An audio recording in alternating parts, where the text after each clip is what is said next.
যদি কণ্ঠে তোমার বেজে না উঠে আল্লাহু আকবার, যদি কণ্ঠে তোমার বেজে না উঠে আল্লাহু আকবার, তবে মুসলিম বলে দাবি করাটা কি এমন দরকার? ঠিক না বলেন? যদি কণ্ঠে তোমার বেজে না উঠে আল্লাহু আকবার, যদি কণ্ঠে তোমার বেজে না উঠে আল্লাহু আকবার, তবে মুসলিম বলে দাবি করাটা কি এমন দরকার?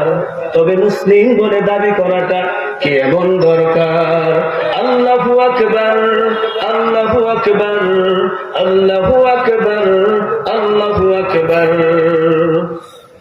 যদি জালিম শাহের নিচে হুঙ্কারে কাঁপো তুমি থরথর, যদি ইসলামের বিরুদ্ধে চলো সারাটি জীবন ভর, যদি জালিম শাহের নিচে হুঙ্কারে কাঁপো তুমি থরথর, যদি ইসলামের বিরুদ্ধে চলো সারাটি জীবন ভর, যদি কণ্ঠে তোমার ধ্বনিত না হয় পবিত্র হুঙ্কার, তবে মুসলিম বলে দাবি করাটা কি এমন দরকার? তবে মুসলিম বলে দাবি করাটা কি এমন দরকার? তবে মুসলিম বলে দাবি করাটা কি এমন দরকার? ঠিক না বলেন?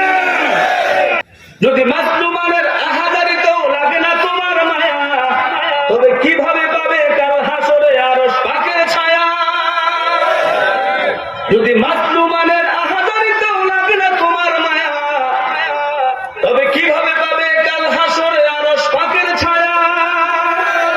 যদি সত্য বলতে ভয়ে থাকো তুমি চাকরিটা হারাবা, যদি সত্য বলতে ভয়ে থাকো তুমি চাকরিটা হারাবার, তবে মুসলিম বলে দাবি করাটা কি এমন দরকার?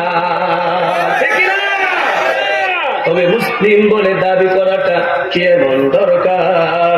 তবে মুসলিম বলে দাবি করাটা কি এমন দরকার? আল্লাহু আকবার, আল্লাহু আকবার, আল্লাহু আকবার, আল্লাহু আকবার। যদি আমার মনের বোরকা হিজাবে কেউ ধরে দেয় তার, যদি কলেজ ইউনিভার্সিটিতে কেউ করে অপমান, যদি আমার মনের বোরকা হিজাবে কেউ ধরে দেয় তার, যদি কলেজ ইউনিভার্সিটিতে কেউ করে অপমান, যদি কোনোভাবে কেউ ক্ষুণ্ণ করে ধর্মীয় অধিকার, তবে রাজপথে ফের উঠবে স্লোগান আল্লাহু আকবার, আল্লাহু আকবার, আল্লাহু আকবার, আল্লাহু আকবার, আল্লাহু আকবার। যদি তোমার কণ্ঠে বেজে না উঠে আল্লাহু আকবার, তবে মুসলিম বলে দাবি করাটা কি এমন দরকার?